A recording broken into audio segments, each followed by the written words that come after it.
So nasa loob na tayo mga boss ng ating bahay na napipili. Ano? Maganda. Ito may isang CR. Ayun.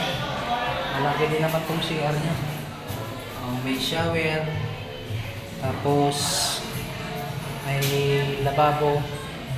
Ito yung sala. Yan.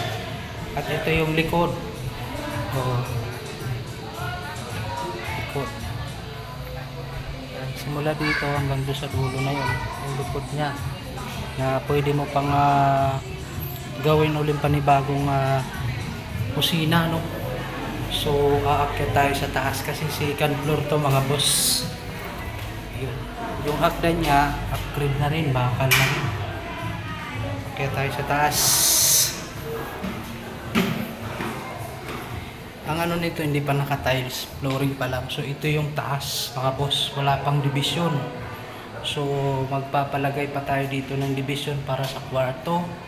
And then, mapapansin nyo yung bubong, styrofoam pa lang nakalagay. Wala pa siyang kisamino, mga boss. Tayo pa maglalagay niyan. At may nakabang na rin na kuryente para sa ilaw. Pagkakabitan. Yun. So, apat na bintana dito sa taas, isa dyan, at dito ay tatlo, isa, dalawa, tapos yung maliit na yun na para sa sentro ng hagdan. Then nandito na rin yung mga switch nitong pinakita ko sa inyong ilaw mga boss, at meron din ng nakaabang din na saksakan para sa ating extension o extra pa natin na paggagamitan ng kuryente. Dalawa din, yun pa isa.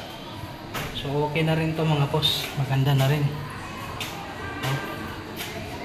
So mapano mga boss, ito lang muna tong ating video, no? At marami pa tayong ibang gagawin. Abangan nyo na lang sa susunod.